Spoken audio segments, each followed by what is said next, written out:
guys, my name is Tiffany and welcome back to the channel. Today I have a special guest. This is...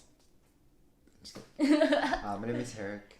I am, should I say, what, like the boyfriend or? Sure. Like, okay. Sorry, let's start that over. Or should I just say like I'm a nurse too? Cause anywhere you feels right, anywhere you feels like Paris in the rain, Paris in the rain.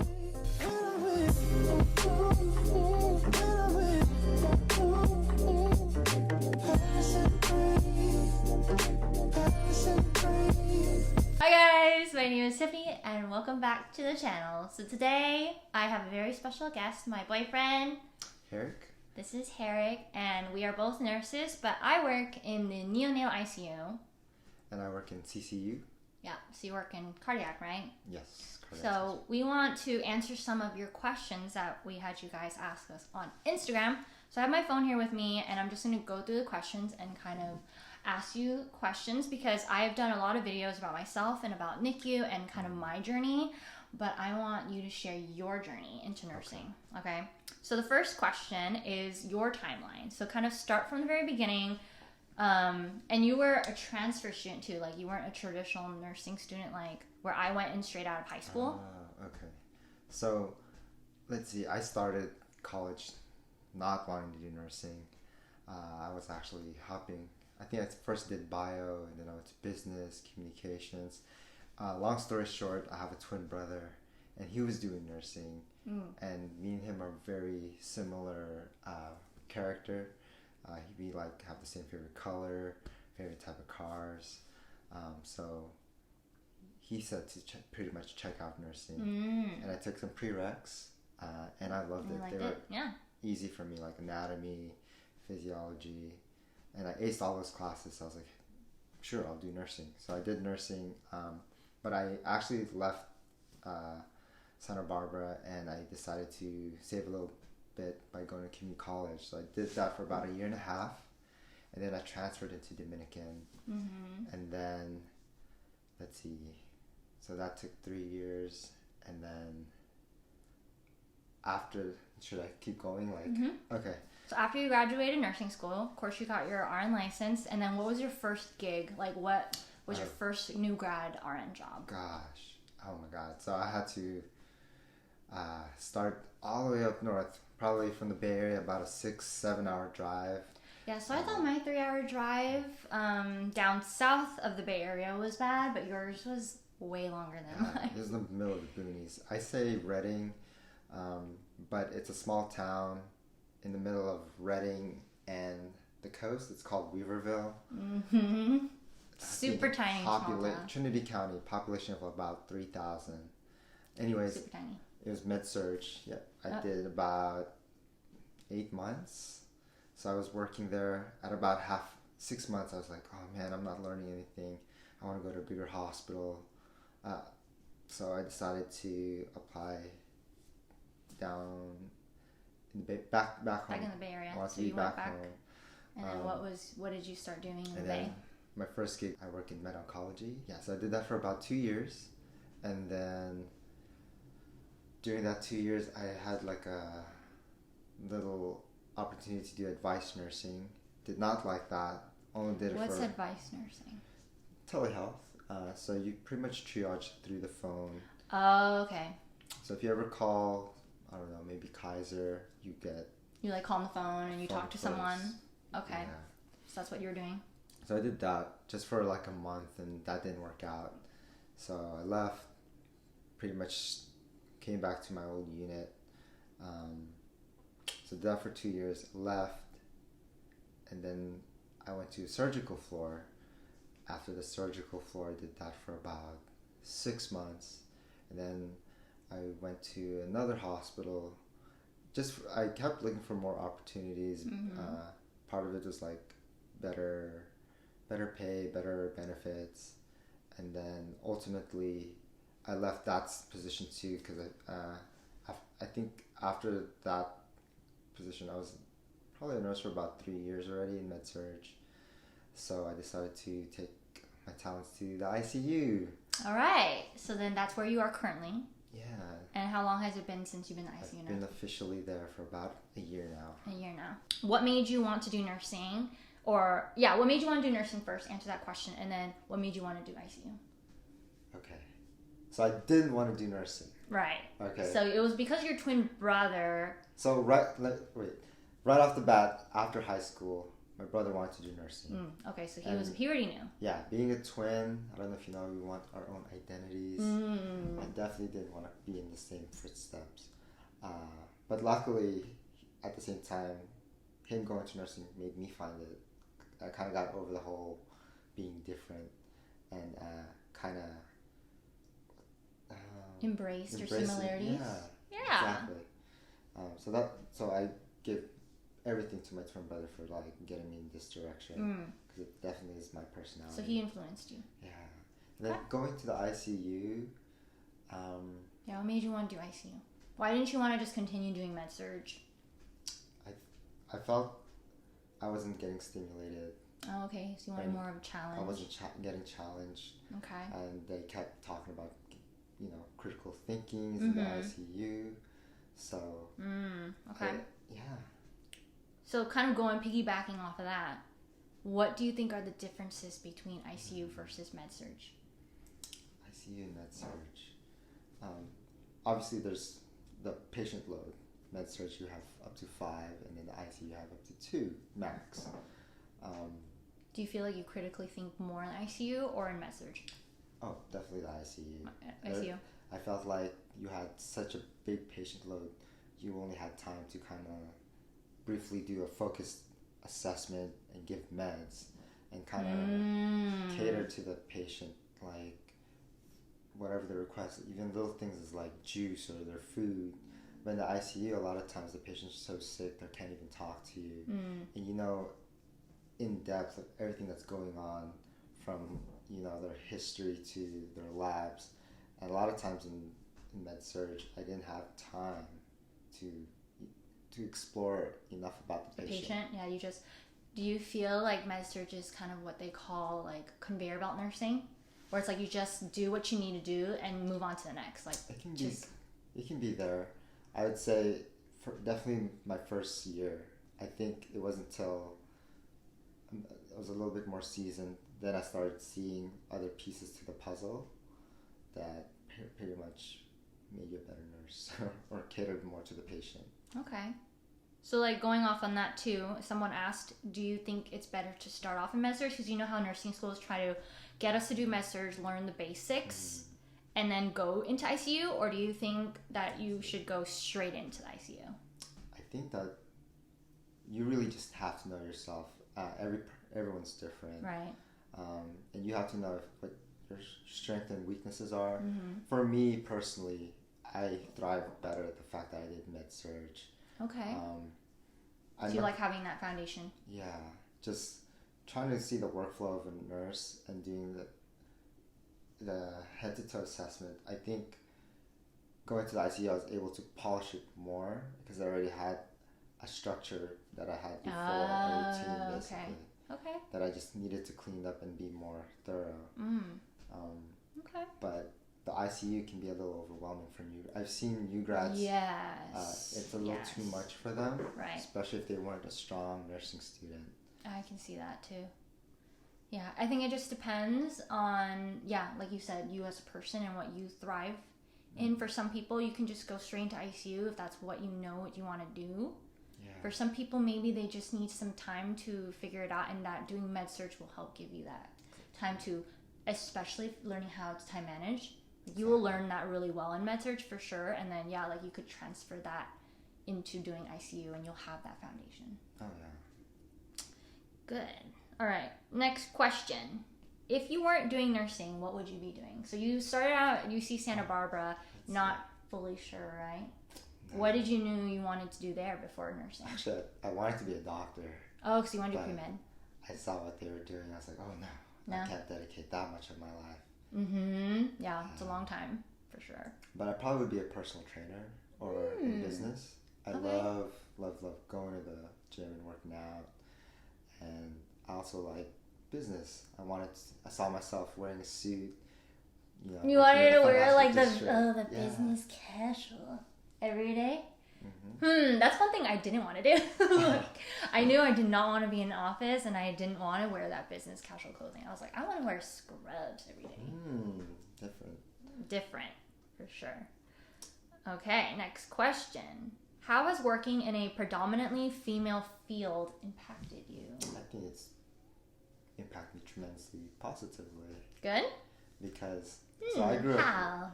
I grew up with like all boys. The only female person in my life is my mom. I have 3 brothers and my dad. Right. And like my whole family is just all boys. So the comfortability is the biggest thing. I know women aren't that much different than guys, but they are at the same time. No, we're different. You know? We're different. So I like that. I'd say being comfortable around women. Okay. This is a question someone else asked too. Advice for male nurses taking OB. I feel like that one is super challenging because it's like you're learning different female anatomy. Did you ever feel like uncomfortable? Only when the girls felt uncomfortable. For example, I had a rotation in, I think it was labor and delivery. Yeah, that's usually the one that people like, get uncomfortable with, like especially for guys. So my rotation, when the mother would breastfeed, she had a barrier. Right. And then when I reported back to my group and I told them about that, they're like, all the girls were like, "What barrier?" So they only did that when the men were around. Did you ever have a time where a patient specifically requested, like, I only want female nurse? Oh yeah, it took. Or vice versa. I think it took my third. So I was gonna watch a birth, and the first 2 mothers denied me. They were like, "No male." No males. Yeah. Yeah. So that was kind of I don't know. It's kind of sad, but. No, it sucks, and that I feel like that mentality needs to go. Because there was a time in the NICU too where we did have a parent that refused to have a male nurse, and I don't know why that is. And comfortability. I guess, cultures, yeah. I think culture also. Yeah, you're right. Because I wasn't the only guy that had that similar experience. Yeah. So. Okay. Do you get asked to help with heavy set patient transfers and adjustments? All the time. I'm assuming that everyone's always like, all right, all the male nurses on the unit, we need help transfer patient. Pretty much. Yeah. Especially like the morbidly obese. Yeah. I remember we had one specific patient, they were like, all males, go to room, and basically, for heavy lifting. Even now, like, the girls would tell me, hey, can you do the lifting? I'll just put the pillows underneath. I can see that. How you guys can get a little bit abused doing stuff like that, like with the more physical work. Right? Definitely. Okay. Do newer ICU nurses get less acute patients like NICU, or is everyone considered equal? No, I would say we definitely give the new grads a chance to grow and develop their routine and their, I'd say, critical thinking skills, because they're not there yet. When you start out, you're very robotic. Right. And you're trying to just do your task. Exactly. Yeah. So in NICU, it's the same way. We start off for new grads more like not super critical patients, because we just want to grasp the time management part first. Yeah. Right? Agreed. So I think getting that foundation first and then kind of pushing you towards like maybe the next shift you're on will give you a more sicker patient. Right. Same. Exactly. So even now, I currently ask for more of a challenge sometimes. So lately they've been giving me, now that I've been there for about a year, you've been getting some pretty sick patients. Yeah, for sure. So I like that. Yeah.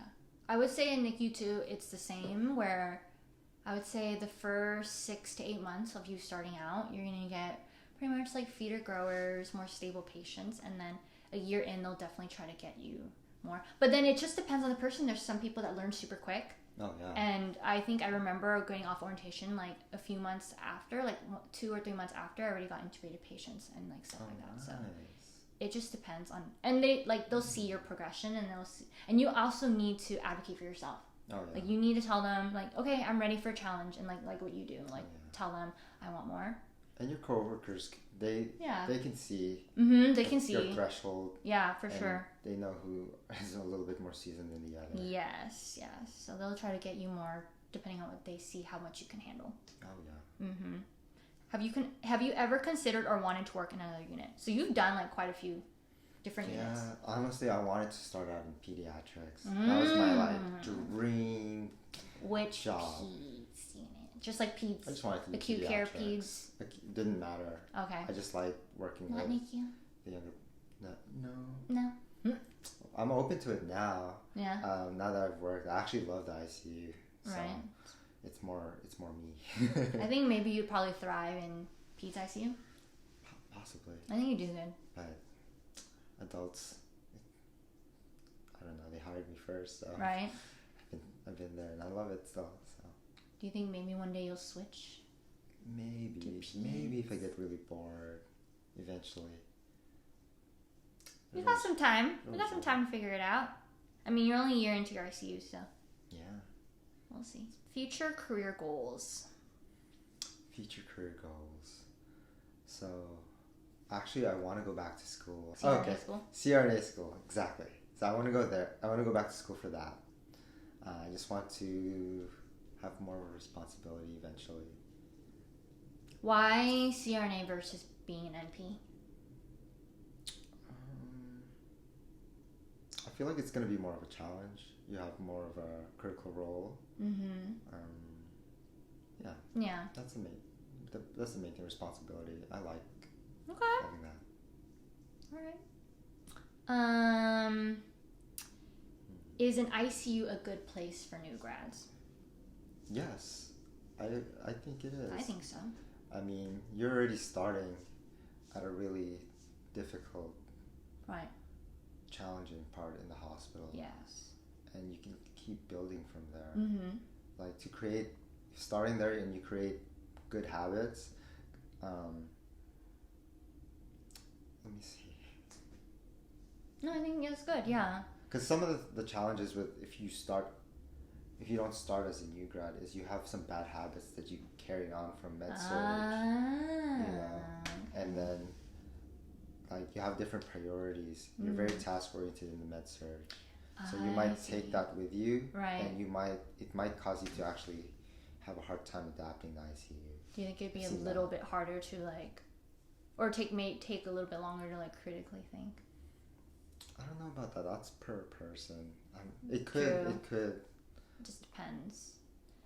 Yeah, it just depends on the person.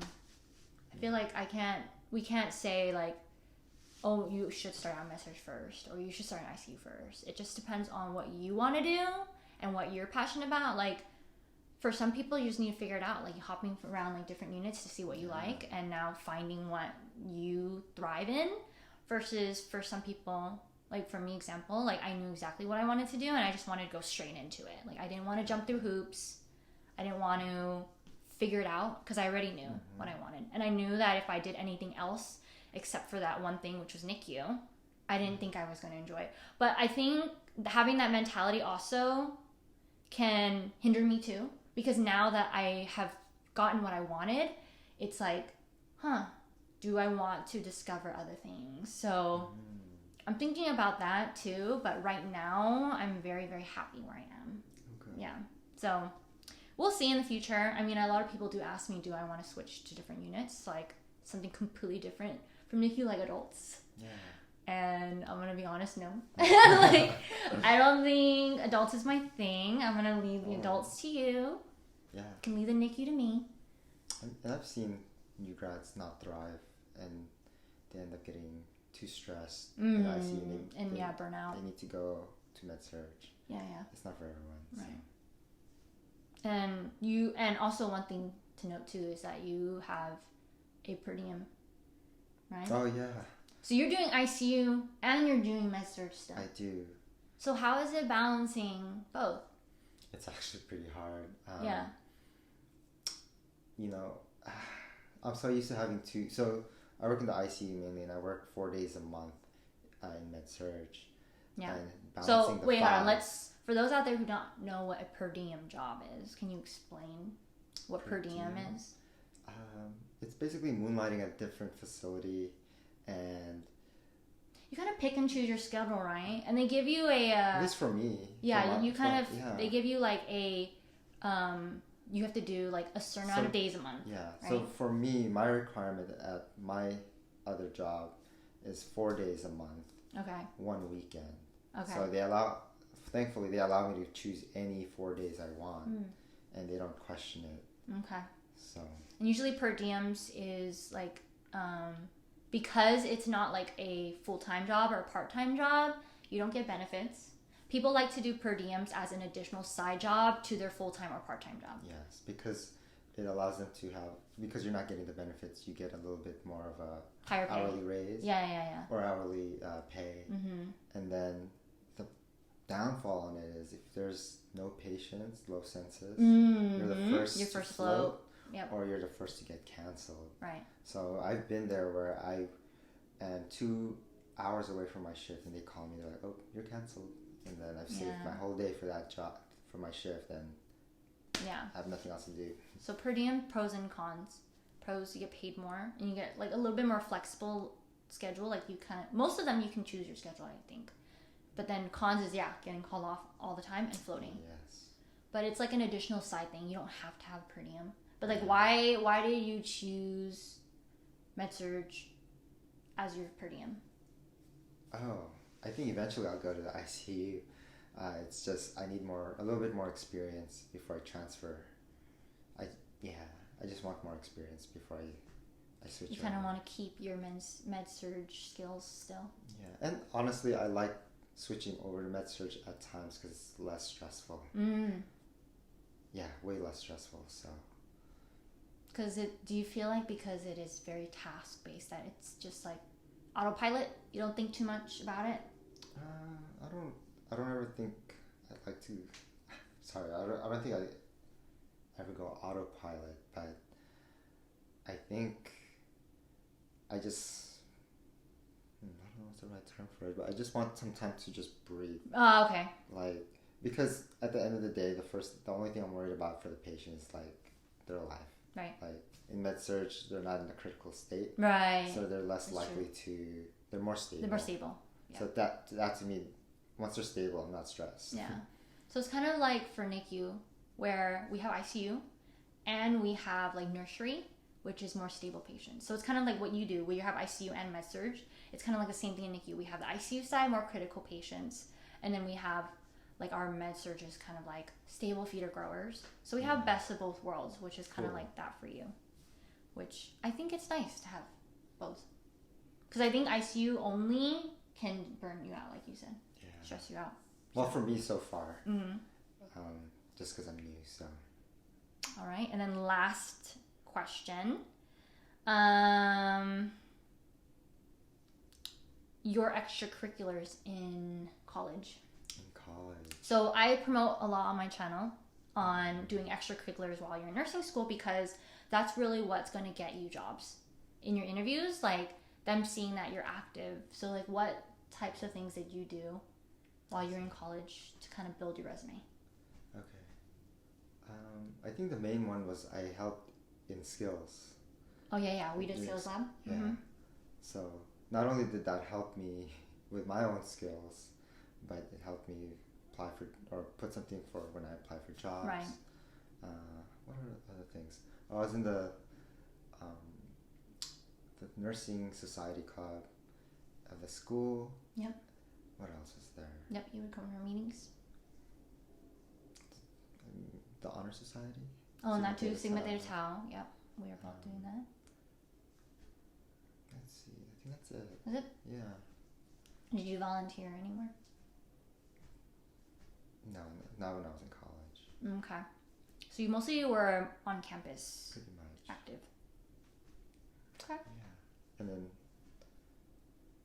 other than that, besides nursing, I'd probably work out. Okay. That's the way I de-stress. Well, that's good because also one thing that I did not do in nursing school that I am trying to promote more to other people is to have time for yourself, which I lacked a lot. I was more of like, let's do everything related to nursing. That way I can fill up my resume as much as possible, but I did not plan out time for myself at all. and that burned me out and made me almost want to quit nursing. So Oh, yeah. See? that's something everyone needs to do, is have something, Some outlet. yeah, some outlet to do outside of nursing school for sure. Whether it's like you like going to the gym, or like going hiking, or having some sort of activity at home that you like to do, like reading, Doing cleaning, your makeup, maybe. reading. Yeah. It's like, So this is our Q&A for this video. We're gonna do another video next week, debunking some nurse myths, especially with male nurses. So stay tuned for that one. But thank you for joining me this week for this video, and I'll see you guys in the next one. Bye, guys. 'Cause anywhere with you feels right. Anywhere with you feels like Paris in the rain. Paris in the